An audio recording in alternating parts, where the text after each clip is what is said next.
Hey y'all, welcome to the Amateur Therapy Podcast, where we keep it real and aim to heal. I'm your host, Sydney J, and in today's episode, I'll be giving you 5 practices on how to move from visualizing your dreams to actualizing your dreams. Now let's get into the episode.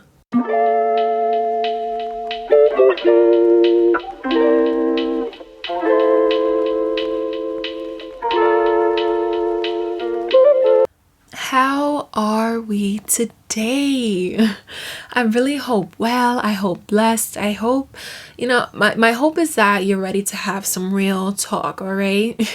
So today, I just want to talk a little bit about why we might be feeling like we're not getting anywhere with our goals, or our dreams and aspirations. And I'm going to give you some ways of how we can get those dreams from our mind or our journals or from wherever we're keeping those big, beautiful dreams, and how we can get them into your actual life, right?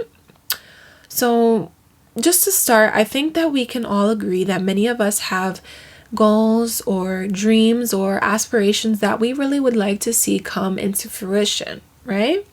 We can all agree on that.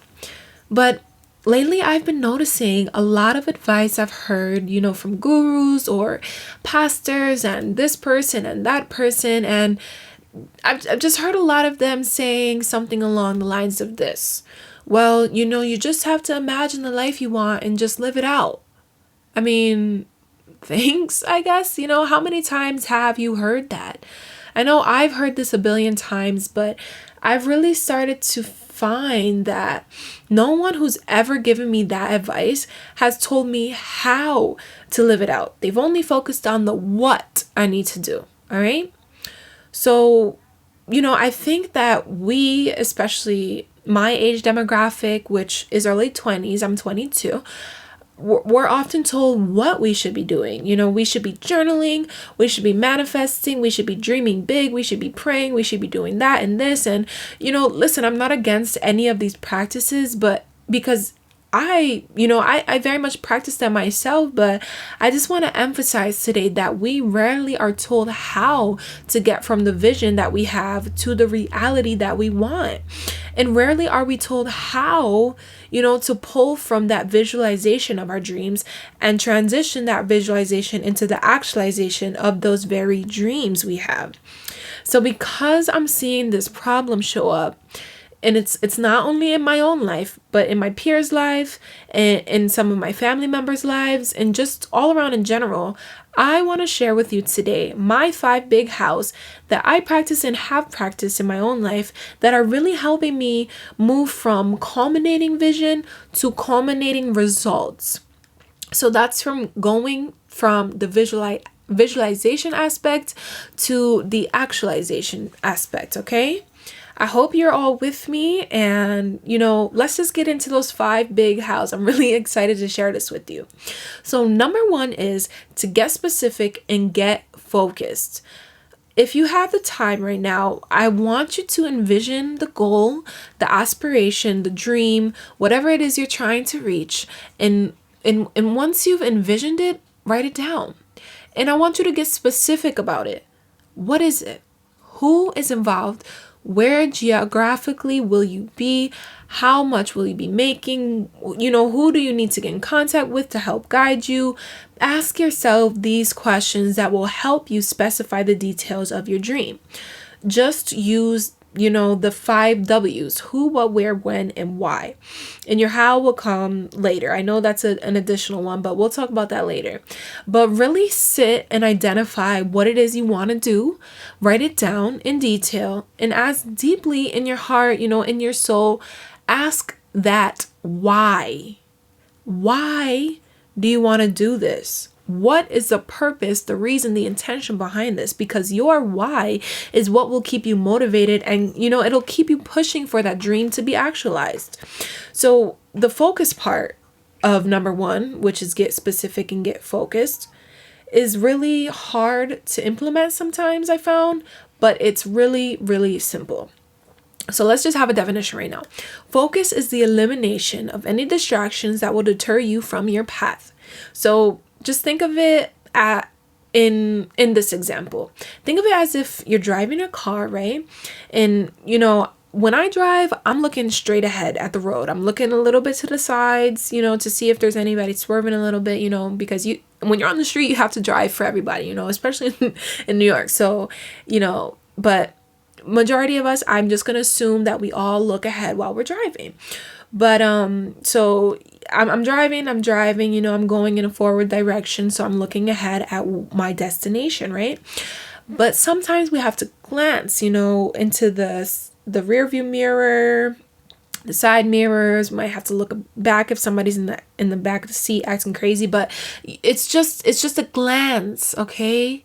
It's just a glance and not a gaze, because a gaze would mean that you diverted your attention, which means now your focus is on that other thing, right? But really what you're doing is just glancing. You're not taking your focus off because your gaze is ahead of you.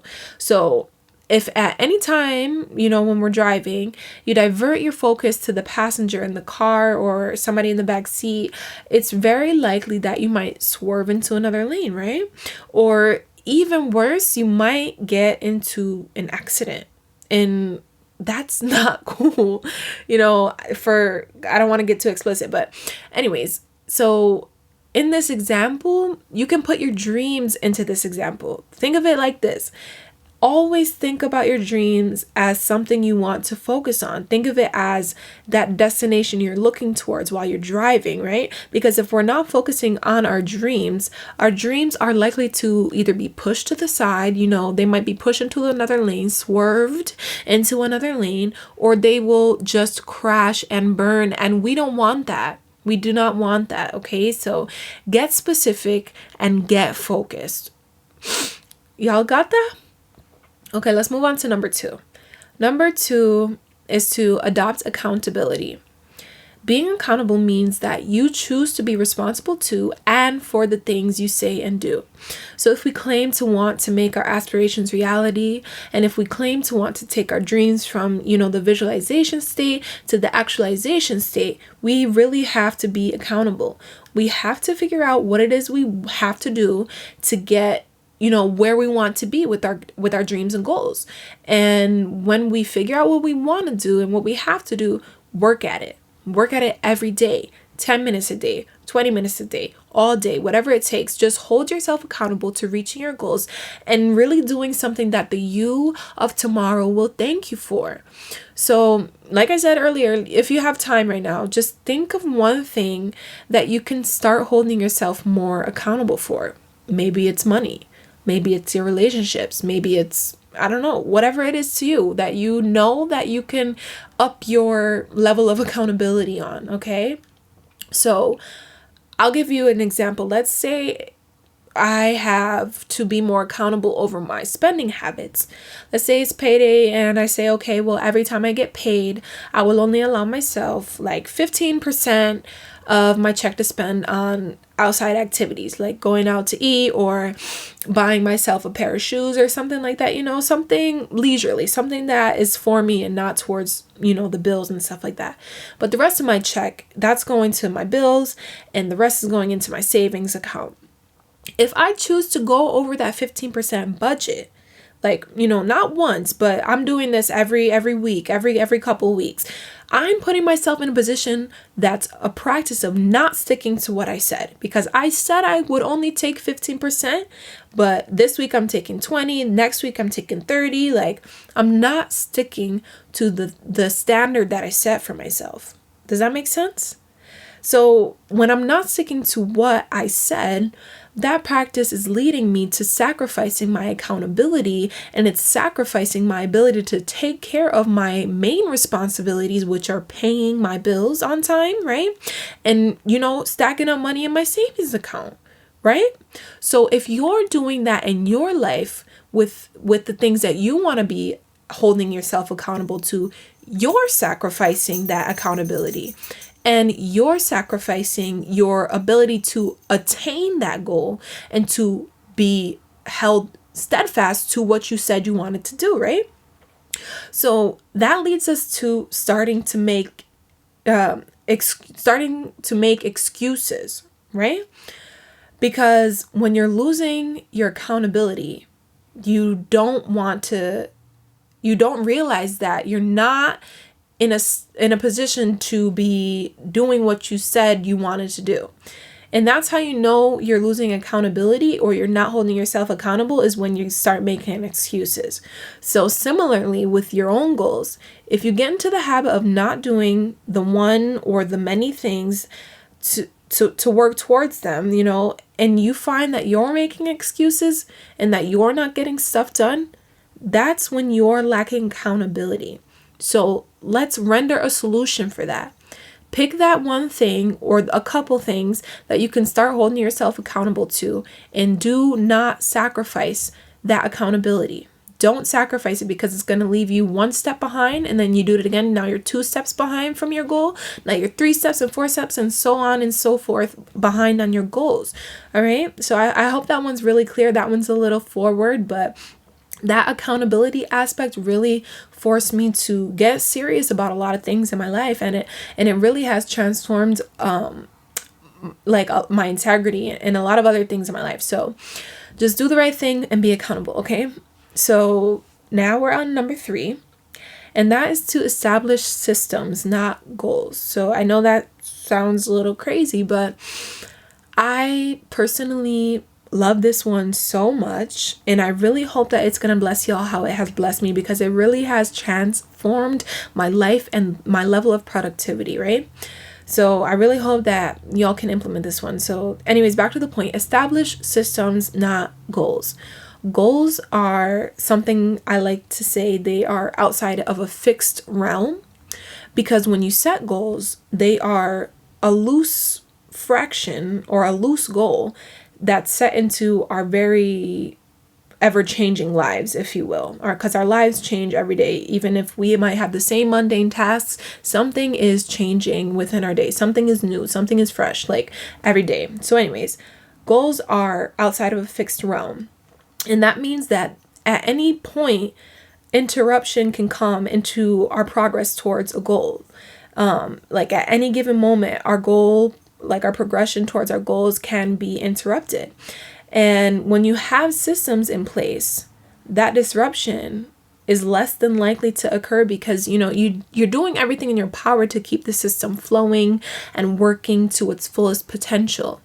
And a system is a fixed network, unlike a goal. It's one thing, one item that's outside of a fixed realm. So when you set a goal, you need to be setting it into a system that you set up for a good outcome, because a system always takes an extra step, or it's something that's always one step ahead, and it reaps the result that you created that system to have. So if I create a system that make sure that I'm losing weight, or I create a system that makes sure that I'm eating 3 meals a day, I'm making sure that I always get that same result. So my goal is okay, I want to make sure I'm eating, good meals. I'm eating healthy. At least 2 out of my 3 meals, or 2 out of my 4 meals, or however many times I eat a day, are plant-based or something like that.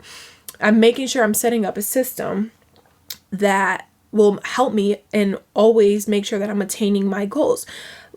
Think of a system like the metric system. There's always going to be 10 meters in a decimeter. There will always be 100 meters in a hectometer. There will always be 1,000 meters in a kilometers, and so on and so forth. So you get that same output because that system is fixed. So let me get a little more specific, because I know it sounds a little bit all over the place and it might be really hard to grasp. But I really want you guys to get this. I really, really want you to get this. So say I have a fitness goal of burning excess body fat, and let's say I want to do that over the next 2 months. That's a great goal. But what's going to hold me to that goal? What's going to hold me accountable to attaining that goal? When I have a system for my goal, that means that I created a fixed network to where my daily output, my daily result will be that I burn some body fat for a little bit each day over the next 2 months. So a system for this goal might look like making sure that I bought some fruit that I can eat in the morning before my workouts. setting my alarm early so I can fit a workout in my day. Maybe putting my gym bag next to the door to remind me, oh, I gotta go to the gym today. I gotta go to the gym today. Or maybe putting my workout clothes out on my dresser the night before to, pressure me into committing to that goal. Stuff like this is what culminating a system looks like, because you want to form the system, okay, around the goal that you have so that you always are attaining that goal. If you set a system for your goals, I promise, and I don't make promises, but since it's fixed, I'm trusting that 99.9% of the time, you are more likely to succeed in actualizing that goal if you set a system. Okay?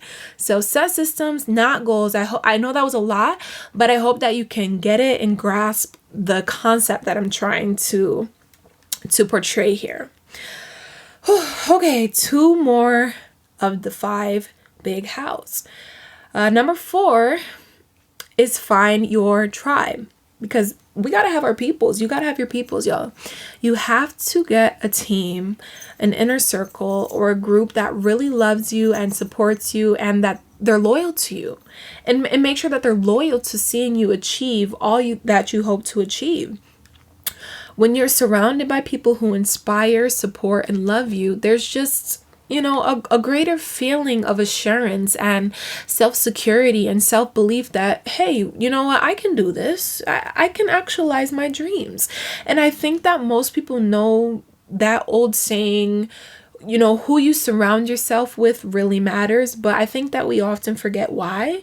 Like, look at it in this common example. If I buy some fruits, let's say I buy some peaches, I buy some mangoes, I buy some bananas, whatever, and I buy some apples. I love pink lady apples, just a sidebar. Those are elite. But anyways, back to the point. I have my fruit. I bring it home. I put it in my little bowl on my nice marble counter, right? And the next day I come down, I grab a banana, but I see my apples are starting to brown a little bit. But I'm like, okay, it's no big deal. It's no big deal. I invested in this apple and it deserves to be in the bowl. So next day comes around, I go downstairs to the kitchen, I get my little frutas, and I'm like, wait, my bananas are starting to brown. My peaches are starting to mold. My mangoes, mangoes be protected, but my peaches are starting to mold. What's going on? And I realize now we have a problem. Now all the fruit has to go. Now all the fruit is bad because I allowed that one group of not so great fruit, that one group of rotten, molding, turning bad fruit into my healthy group, into my full, established, better group, my higher group. And that same thing starts to happen in our own lives when we are in these situations and relationships with people who don't bear good fruit spiritually. And sometimes it's not even that they don't bear good fruit, but sometimes they're simply just not the people for us.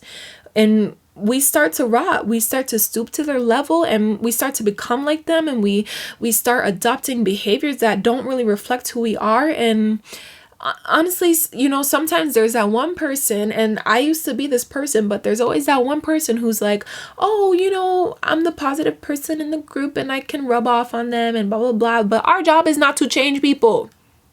We can influence them, but our job is not to change people. And that was a lesson that I had to learn because I used to love to fix things. And that's so toxic. Well, it can be toxic, but it's because I had a lot of trauma I hadn't dealt with. So I wanted to fix people before they endured the type of pain that I did. But anyways, that's the story for another time, honey. But yeah, when you're adopting these behaviors and stuff like that, you start to realize that the power is really in the masses of who you're around. And even when you are, if you are that, positive person or that person who's just like in the group, but not really fitting in, but you all love each other and you want to kind of like bring your energy to the group and change their mindsets and stuff like that, you might be rubbing off on them, but the same way that you're rubbing off on them in a positive way, they will be rubbing off on you in a negative way. They will be putting their energy onto you. So there's really no winning there for you. So get out of that situation and allow that change to happen, because changes happen. They just happen. So get with it, or get lost in a frenzy of a terrible friend group, okay? And it's either for the better or for the worse. So if we want to have a better life and a better chance of actualizing our dreams, we really have to surround ourselves with better people. And these better people who are better for us, not to say that they're better than other people or on a different level, because humility is key, y'all. Humility is key. But people who suit us better, I guess. They fit the puzzle piece that we're missing, or they fit the puzzle piece. They fit in the frame that we're fitting, you know? Those people should be supportive of us. They should inspire us, and they should, most importantly, love on us. So find your tribe, people.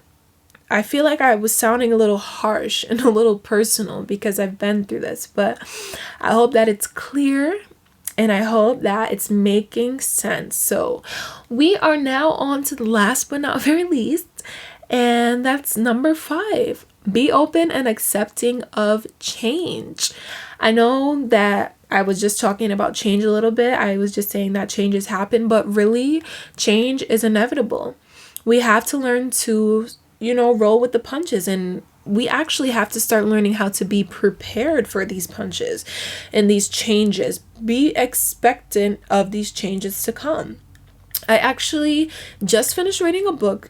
It was like 2 weeks ago, and it's called Who Moved My Cheese by Dr. Spencer Johnson. And honestly, it really talks so much about how change can be good for us. Dr. Spencer Johnson, he discussed how change comes whether we like it or not, and that when we anticipate change, we can trust that what is ahead of us is good for us. And when we anticipate change, we can really focus on, what we can gain in that change and through that change, instead of what we can lose. And just think of yourself right now. We change all the time. We change opinions, we change our hair, we change this, we change that. In the same manner, our life changes. Just look at your body. It changes all the time. Science really actually shows that our skin cells replace themselves every 27 to 30 days. And science also shows, sorry, I'm a science nerd. They call me Sid the Science Kid sometimes, but it also shows that our minds and our body, our physiology, and ultimately who we are as actual people changes every 7 years. That's wild, but it's factual. And so if we look at those facts and we understand the facts, we can look at our life and our life path in a similar light, and we can know that change is coming, and be expectant and be open and accepting to it. And it could be scary, but it's really so much fun, because there's just endless potential for greatness. So if we really want to see our aspirations and dreams come alive and allow those visualizations to become actualized, and honestly, ultimately, if we just want to live an abundant life, we have to anticipate and adapt to change. So just to wrap that last point up, just be open, y'all. It could be good for us.